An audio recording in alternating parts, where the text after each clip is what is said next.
그동안 안녕하셨습니까? 오늘도 명추해요 공부하도록 하겠습니다. 교재 173페이지 부처님이 세간에서 중생을 교화하시는 이유 부분을 살펴보도록 하겠습니다. 본문을 읽어보겠습니다. 물음 중생이 이미 성불하여 이와 사가 완전히 갖추어져 있다면 모든 부처님께서는 어째서 세간에 출현하여 다시 중생을 교화하시는가? 답함. 중생은 이와 같이 알지 못하므로 반드시 교화해야 한다. 그러므로 경에서 모두 동일한 성품이니 자성이 없다는 것이고 대자비심이 이어져서 중생을 제도한다고 하였으니 문에 따라서 같지 않으므로 갖가지 차이가 있지만 성불문을 따르면 일체가 성불해 있다. 예. 중생이 이미 성불해 있다는 말이 무슨 뜻인가? 우리가 이제 불자들끼리 만나면 혹은 이제 절에서 법회가 끝나고 나서 마지막 서로 간에 예를 표할 때 성불합시다. 이제 이런 구호를 서로 나누게 되죠. 성불합시다. 그런데 이 성불이라고 하는 것은 미래에 두는 거 아니겠습니까? 지금 부처님 가르침을 열심히 믿고 수행을 해서 언젠가는 다 부처의 지위에 오르자, 부처가 됩시다, 이런 뜻이에요. 이때 이제 부처라고 하는 것은 석가모니 부처님과 같은 성인이 되겠다는 뜻이 아니라 깨달은 자라는 뜻이죠. 깨달은 사람이 되겠습니다. 예, 진리를 아는 자가 되겠습니다. 이런 뜻이 되겠습니다. 깨달은 사람이 되겠습니다. 근데 이 배경에서는 이와 같은 일승의 가장 높은 가르침에서는 미래의 성불을 목적으로 두는 것이 아니고요. 이미 성불했다. 본래 성불했다는 것입니다. 이제 여러분들도 많이 듣다시피 일체중생 시류불성 그럽니다. 모든 중생이 다 불성을 갖추고 있다. 불성을 갖추고 있기 때문에 그 불성을 개발을 해가지고 수행을 해서 드러내서 부처주위에 올라야 된다. 뭐 이런 공식들을 가지고 있죠. 우리 중생의 모든 마음에는 부처의 성품이 있다. 그 부처의 성품을 수행을 해서 드러내서 성불해야 된다. 뭐 이런 말들을 많이 들었을 것입니다. 그런데 이 공부에서는 지금 일승의 도리에서는 이미 모든 중생이 성불에 있다는 것입니다. 참 답답하죠, 여러분들? 성불에 있는데 왜 이 모양이야? 왜 그렇게 마음이 협소하고, 왜 이렇게 마음이 끄달리고, 왜 이렇게 마음이 어지러운 거야? 근데 그것은 본성을 보지 못했기 때문입니다. 결론적으로 말하면 본성을 보지 못했기 때문에 그런 것이다. 왜 성불을 했다고 하는가? 모든 중생이 성불을 했다는가? 성불을 했으면은 마음이 여여하고 부동하고 밝고 청정하고 뭐 그래야 되지 않겠어요? 그런데 이 가르침에서는 그런 거를 문제 삼지 않습니다. 뭐 밝건 어둡건 어지럽건 고요하건 잘났건 못났건 슬프건 기쁘건 깨끗하건 더럽건 관계없다 이 말이에요. 화를 내는 마음이나 사랑하는 마음이나 청정한 마음이나 더러운 마음이나 동일한 성품을 가지고 있으니, 같은 성품을 가지고 있으니 그 성품이 뭐냐면 자성이 없다는 것이다. 제 성품이 없다는 것이다. 그 말이에요. 자체 성품이 없다는 것이다. 그러니까 번뇌라고 말하면 번뇌의 자성이 없고, 깨달음을 말한다면 깨달음의 자성이 없고, 중생심을 말한다면 중생심에 자성이 없고, 부처의 마음을 말한다면 부처 마음에 자성이 없다 이 말이야. 재성품이 없다. 이게 참으로 대승법의 극치의 설법입니다. 늘 말씀드리지만 자성 없는 도리다 이 말이에요. 주제자 없는 도리다 이 말이에요. 주체가 없는 도리다. 왜냐? 모든 게 다 조건으로 일어났기 때문에 처음부터 끝까지 하나부터 10개까지 근본과 지엽이라고 하는 것이 뿌리부터 잎사귀까지 전부 본래 있었던 것이 아니라 다른 것에 의지해서 존재하기 때문에 자기라고 할 만한 고유한 모습이 없고, 자기라고 할 만한 고유한 모습이 없기 때문에 자기라고 할 만한 고유한 성품이 없다. 모습과 성품이 전부가 다 인연으로 일어났으므로 그 성격이 환과 같고 꿈과 같고 물거품 같아가지고 본래 있는 것이 아니다 이 말이에요. 진실한 유라고 볼 수가 없다. 나타나 있기 때문에 무라고 할 수는 없으나, 없다라고 할 수는 없으나 진실성이 없는 유이다. 그래서 천태학에서는 이 유에다 가짜를 붙여가지고 거짓 가짜를 붙여서 있기는 있는데 거짓으로 있다. 인연으로 모인 것은 거짓으로 있다. 거짓으로 존재하니까 번뇌라고 할 만한 것이 자성이 없다는 것은 번뇌가 제 모습이 없고 제 성품이 없으므로 번뇌라고 할 만한 그건 무엇을 갖다 이렇게 세워가지고 이것이 불변의 고정된 정해진 바가 없으므로 그대로 번뇌가 자성 없는 것으로서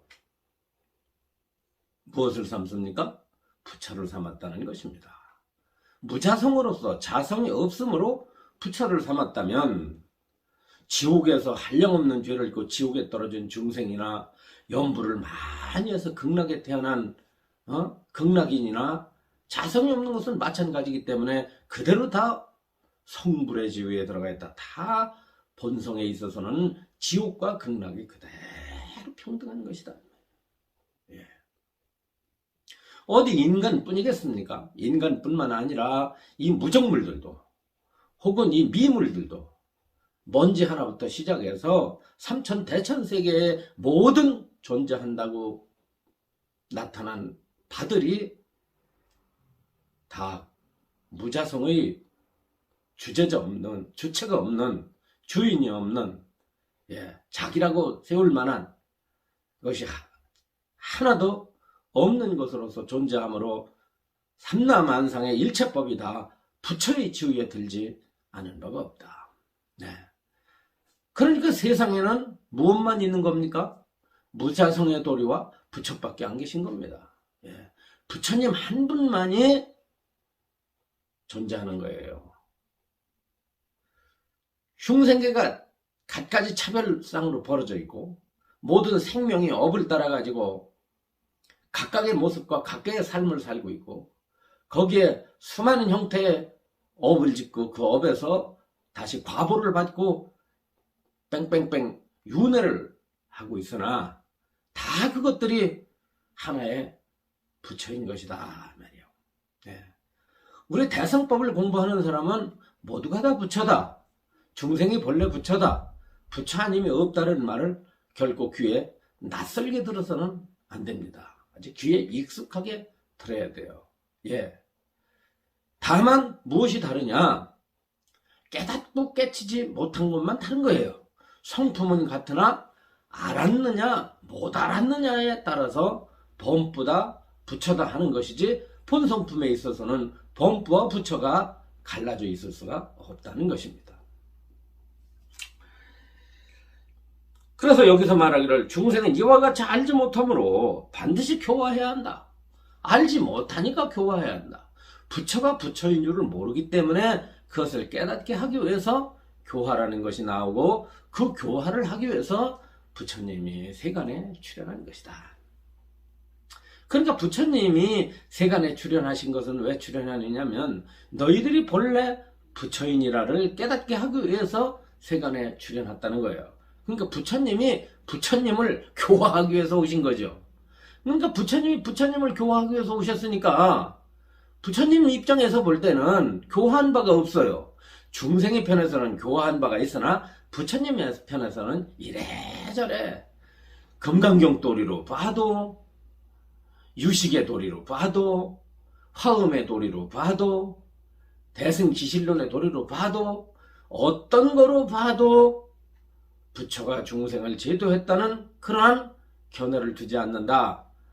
제도상을 두지 않는다 이 말이에요. 그래서 부처님께서는 세간에 오셔서 수많은 중생들이 본래 너희들이 부처니라 해가지고 중생들이 수행을 해서 부처인 줄을 알았다 할지라도, 부처가 됐다 할지라도 부처님 마음에서는 나는 미혹한 저 중생을 부처인 내가 제도했다라고 하는 상을 두지 않는 것입니다. 왜냐하면 일체 모두가 부처 아님이 없는 줄을 부처님께서는 깨닫고서 중생들을 교화하기 때문에 그런 상을 일으키지 않습니다.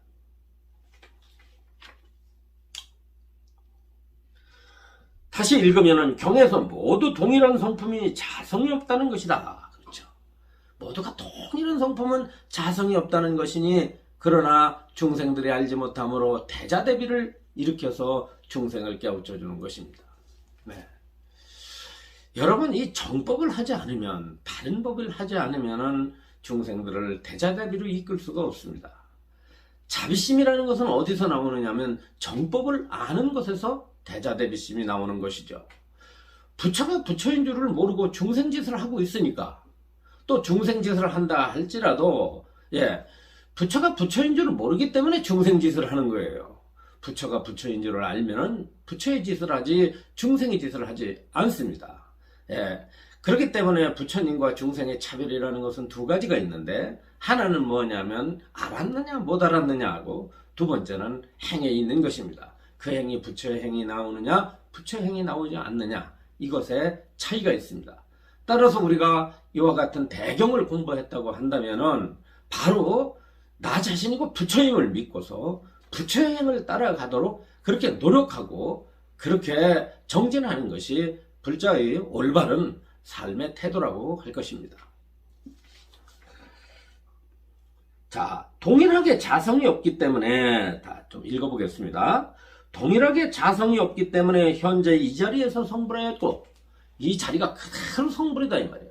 여러분들이 지금 밥을 하는 그 주방에서 서 있을 때, 혹은 일터에서 사물을 볼 때, 시장에 갔을 때, 버스를 탈 때, 그 자리가 곧 어떤 자리냐? 곧 성불의 자리다 이 말이에요. 보리주아라 이 말이에요. 성불의 자리가 석가모니 부처님처럼 저 인도의 붓다가야의 보리수나무 밑이 아니라는 겁니다. 그렇잖아요. 또 성불을 하려면 우리가 어떻게 되죠? 선방에 들어가서 선방석을 딱 거룩하게 피고 그의 결과부자를 딱 차려가지고 화두를 참고하고 해야만이 그 자리가 바로 깨닫는 자리라고 생각하는데, 이 대경에서는 그렇지 않습니다. 이것이 대경의 위대한 가르침입니다. 이것은 뭡니까? 바로 중생의 삶 자체를 매우 긍정적이고 활발하게 인정하는 것이에요. 다시 말하면 중생이 살아가는 현실의 자리와 부처님의 깨달은 자리에 아무런 차이가 없다. 세간이 곧 출세간이요, 가정이 곧 법당이요, 유르세계가 곧 무르세계이다.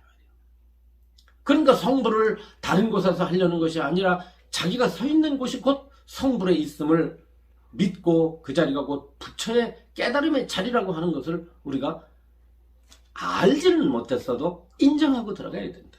믿고 들어가야 됩니다. 믿음으로 들어갈 수밖에 없어요. 우리는요, 이와 같은 가르침을 깨닫기 위해서는 어떻게 해야 되죠? 이 성인의 가르침을 믿어야 되는 것입니다. 무엇이 힘듭니까? 여러분들 불가 속에서 참 선행하기도 힘들죠. 인욕하기도 힘들고 보시하기도 힘듭니다. 그런데 더 힘든 게 뭐냐면 내 본성에도 부처라는 사실을 믿기가 참으로 힘들어요. 하잘것없는 이 몸뚱아리, 나이 먹어가지고 이제 주름도 생기고 허리도 굽어지고 목소리도 변하고 기력도 떨어지고, 이런 그 하잘것없이 생로병사하는 몸뚱아리와 그 몸뚱아리를 가지고 순간순간 허우적대면서 살아가는 이 마음이, 이것이 무슨 부처냐?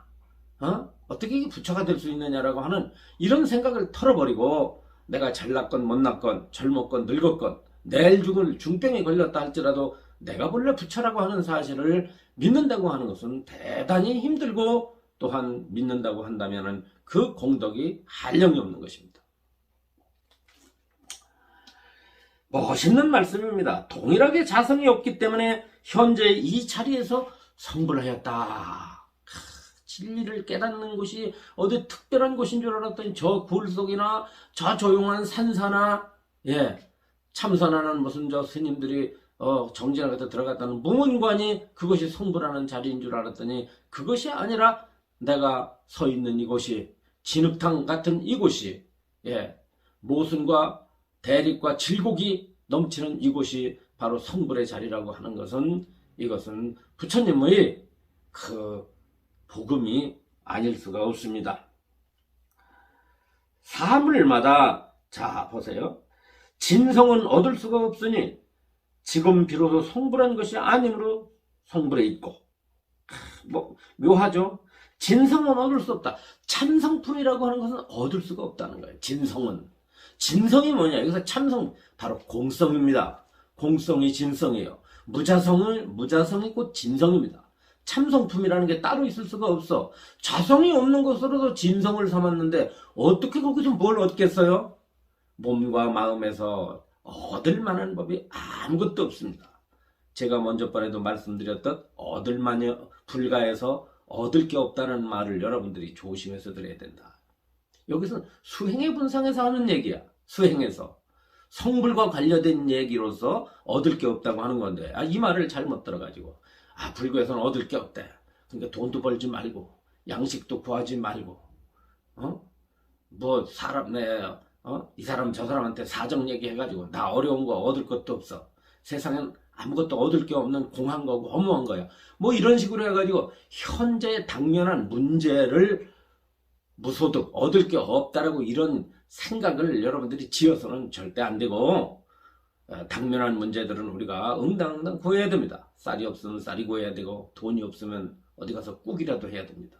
여러분들, 배고프면 음식점에 가서 밥을 먹어야 돼요. 그리고 경제적으로 자기가 여유 있는 삶을 살도록 노력을 해야 합니다.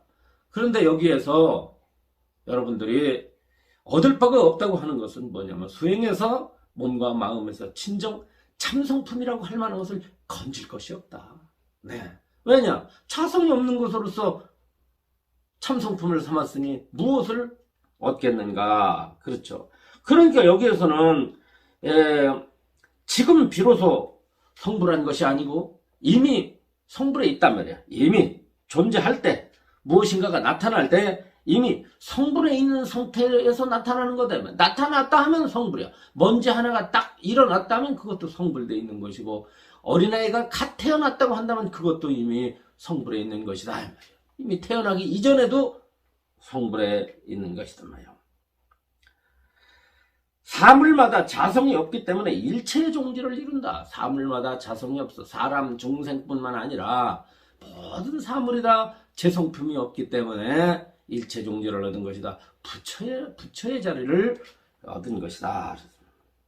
이러한 동체를 정득해 대비심을 일으키는데, 동체라는 것은 바로 무자성의 몸을, 그러니까 몸은 다 형상은 각각 다르다 할지라도 공체는 다른 거예요. 공체가 뭡니까? 공으로서 몸을 삼고 공으로서 성품을 삼아. 그러니까 이 세상의 일체 모든 것은 공체예요. 공체동체라 이 말이에요. 공동체라며. 공으로서 같은 몸을 삼았다. 법문을 하는 저나 법문을 듣는 여러분들이 다 공체입니다. 같은 공체. 뿐만 아니라 삼라만상 모든 것들이 다 공체예요. 같은 몸이기 때문에 같은 몸이므로 거기에서 대비를 일으켜서 바로 중생을 교화하고 중생을 깨우쳐주는 작업을 하는 것입니다. 한 번 얻으면 영원함으로 상속한다고 한다. 단지 중생들이 이 무성을 알지 못하기 때문에 부처님의 교화가 끊이지 않는다. 그랬습니다. 그래서 이 깨달았다 이 말이에요. 이게 자성 없는 도를 한번 알았다 그러면 이것은 없어지지 않는다. 한 번 바르게 깨달은 것은 절대 미혹해지는 법이 없다는 것입니다. 여러분들 그렇잖아요. 어렸을 때 갓난에 될 기저귀 차고서 방 안을 돌아다닐 때 어떻습니까? 호기심이 생겨가지고 이 물건 저 물건 막 잡죠. 뭐 뜨거운 밥이 됐건 무슨 뭐 뜨거운 국이 됐건 막 잡습니다. 예, 그러다가 뭐 예를 들어서 뭐 촛불을 하나 켜놨다고 한다면 어떻게 했어요? 신기하니까 어린아이가 기저귀차고 그 촛불을 갖다가 손으로 잡으려고 합니다. 그런데 어머니가 이런 말을 하죠. 뜨거워 뜨거워 뜨거워. 아가 뜨거워. 잡으면 안 돼. 말 알아듣건 못 알아듣건 어머니는 그러잖아요. 못 알아듣는 애기한테도 아가 뜨거워 잡지마 잡지마 그러죠. 근데 어린아이는 그 말을 알지 못합니다. 그러다가 촛불을 한번 딱 잡았을 때 그 어린아이가 얼마나 놀라겠습니까? 너무 뜨거워서 뜨거운 경을 해가지고 울음을 터뜨리고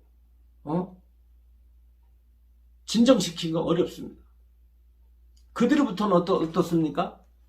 뜨거운 맛을 한번 본 사람은 그걸 영원히 잊을 수가 없습니다.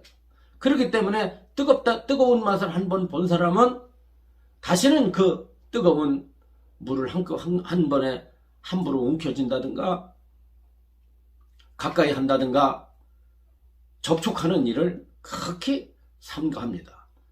그것처럼 깨달음이라는 것은 바로 뜨거운 불꽃을 잡은 경험처럼 분명해서 죽을 때까지 없어지지 않는 것과 같습니다. 깨달음이라는 것은 한 번 바르게 깨달으면 그 깨달음이 결코 변하지 않는다. 한 번 성불을 하면 다시는 미혹하지 않는다는 뜻입니다. 한 번 깨달은 부처님은 두 번 다시 미혹의 세계로 돌아가지 않는다는 의미입니다. 이 무성을 알지 못하기 때문에 부처님의 교화가 끊어지지 않는다 했을 때 이 무성이라는 게 뭐냐면 무자성의 줄임말이에요. 무자성의 줄임말은 무성이라고 그래요. 유성이 아니라 무성이에요. 범부나 소승들은요 유성으로 봐요. 있다고 봅니다.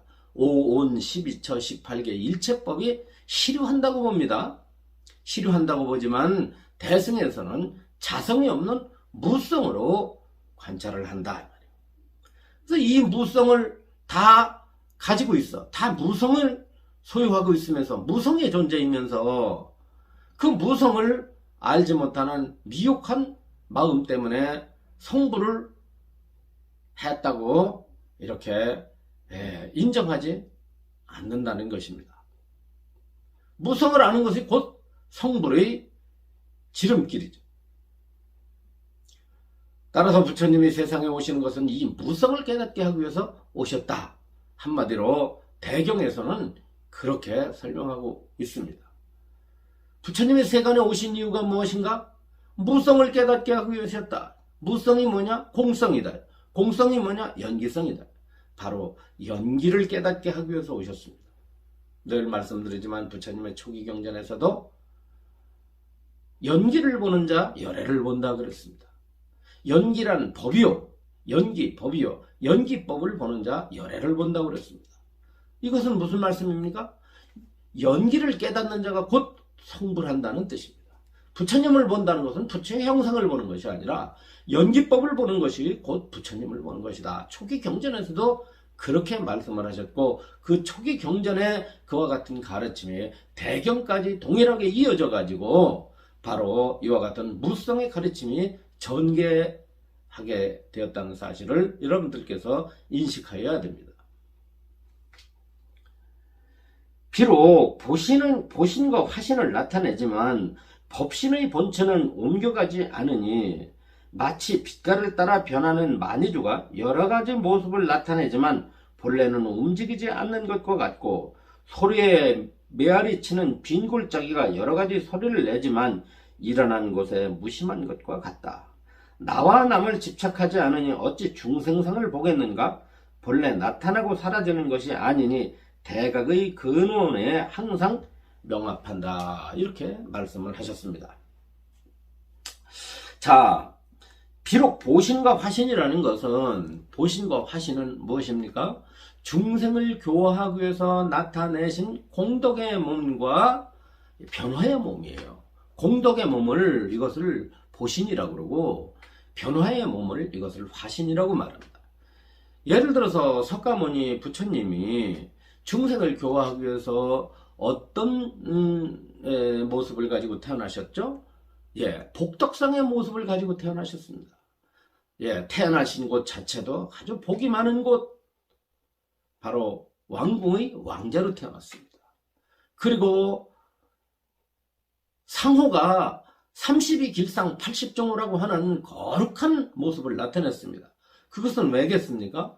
과거생의 수많은 바라밀이라고 하는 갖가지 수행 공덕을 닦은 결과로서 바로 이 보신을 나타내는 것입니다. 여러분들 절에 가면 간혹 탱화가 있는데 탱화에 삼존 탱화가 있습니다. 삼존불 탱화가 있어요. 삼존불 탱화는 가운데 법신 비로자나불을 모시고 오른쪽에 바로 이 보신 노사나불을 모시고 왼쪽에 천백 화신 석가모니불을 모십니다.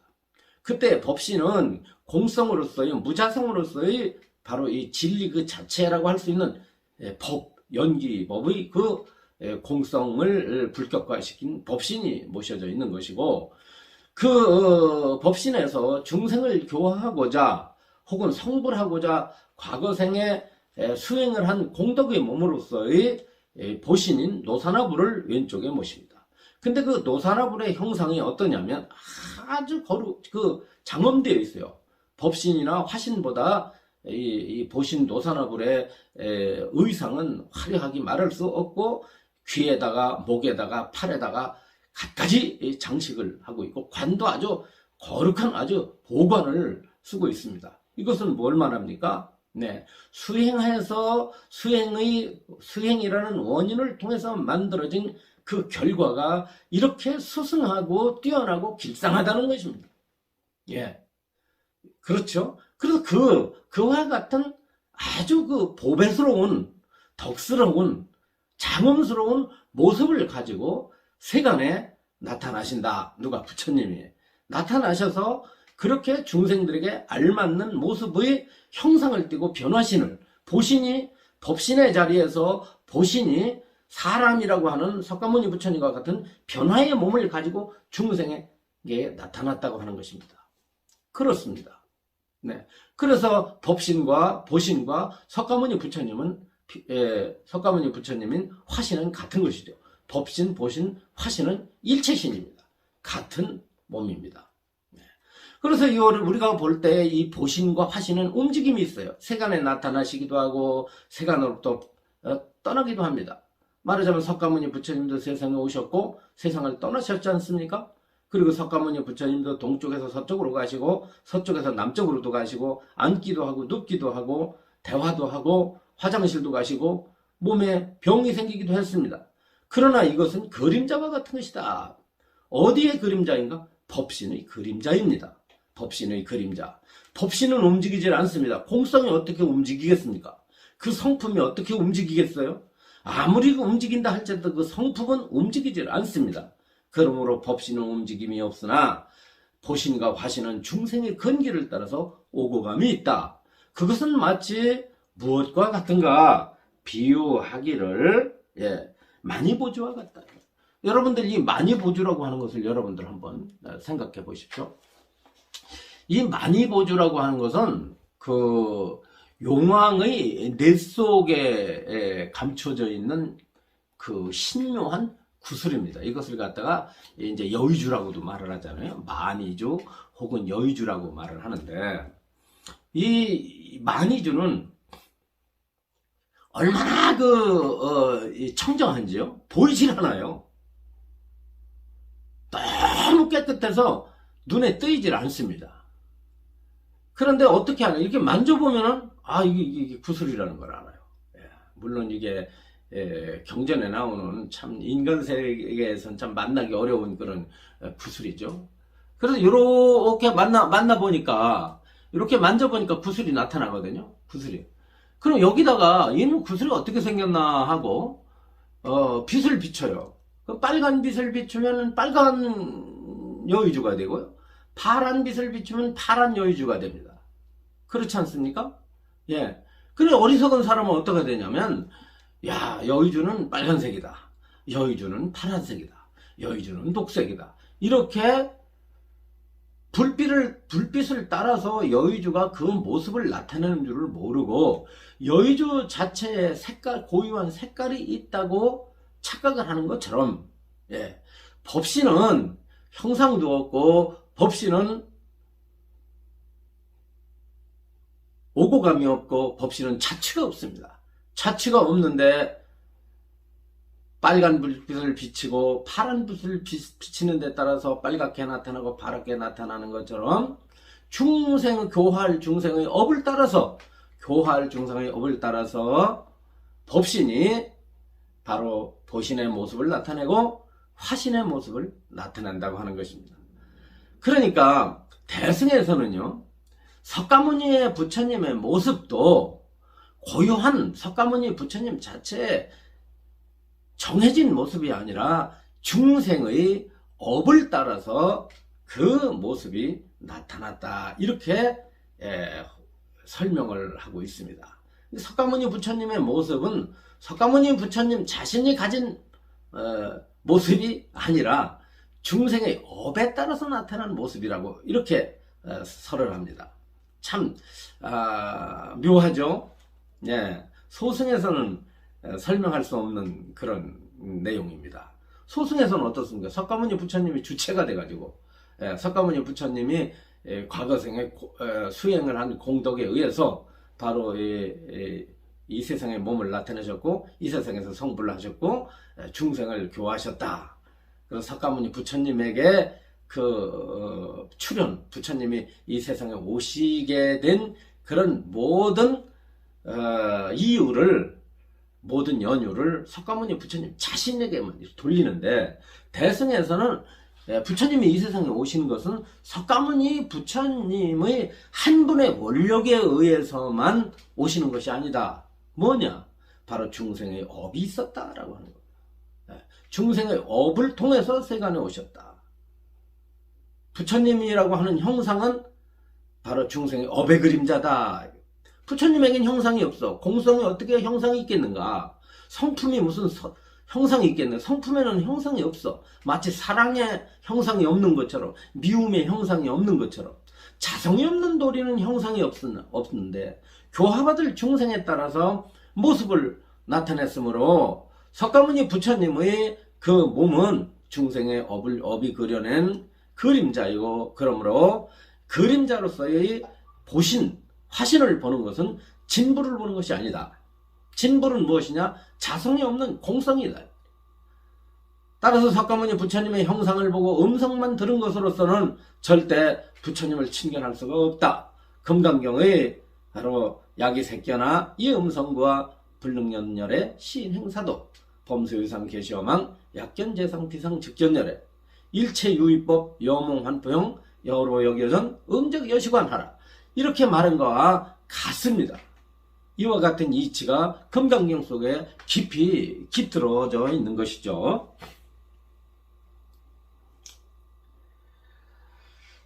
또 소리가 우리가 보면은 산에다 대고 소리를 지르면은 소리에서 메아리가 들리지만, 그 메아리가 울리지만 산 자체에서 메아리를 찾을 수는 없는 것이다. 산 자체가 무슨 거기에 무슨 마음이 있어가지고 산 자체에 무슨 감정이 있고 생각이 있어서 그와 같은 말을 만들어낸 것이 아니다. 법신이라고 하는 것은 성품이기 때문에 희로애락을 떠나고 있고, 나와 남을 떠났고, 옳고 그름을 떠났고, 삶과 죽음을 떠났고, 모든 시비곡절을 다 떠났습니다. 그렇지 않습니까? 그것처럼, 그러나 중생의 마음에서는 오고감이 있고 생사가 있고 사랑과 미움이 있고 시비곡절이 있죠. 그걸 통해서 어떻습니까? 그걸 통해서 중생의 업을 통해서 바로 자성이 없는 모습을 모든 것들이 비쳤다고 한다면 나타난 일체법은 다 허망한 것이요, 다만 그 속에 감춰져 있는 공성이 바로 이것이 진성이고 진실한 것이다. 그것으로서 부처를 삼고 그 이치를 가리켜서 바로 성불을 했다고 말하는 것이다. 설법이 참 어렵습니다. 이와 같은 대승법, 최상의 설법을 듣는다는 것은 여러분들이 참으로 복된 일이에요. 이 명초효 같은 가르침을 아마 설하는 곳이 대한민국은 없을 것입니다. 예, 참 요즘에 참 이런 법문, 고귀한 법문이 수많은 수행자들, 수많은 구도인들이 들어서 견해를 바르게 해야 되는데 참 여러 가지로 어렵습니다. 대승법을 피기가 점점 어려워요. 그러나 어떻게 해야 됩니까? 우리들만이라도 이 가르침을 바로 공부하고 저만이라도 이 대승법을 죽을 때까지 열심히 피다 죽어야 되겠다는 생각이 늘 간절합니다. 네. 사람들이 많이 따라오건 따라오지 않건 아무튼 여러 가지 방법을 통해서 끊임없이 이 대승의 가르침을 천명하려고 저 역시 노력을 하고 있고 늘 결심을 하고 있습니다. 여러분들의 같은 그 동감과 여러분들의 그 보이지 않는 기원이 필요할 때입니다. 오늘 여러분들과 함께 부처님께서 중생에게 몸을 나타내셔서 중생들을 교화하는 이치에 대해서 공부를 하셨습니다. 여러분 어려우신 법문 들으시느라고 애쓰셨습니다. 또 뵙도록 하겠습니다.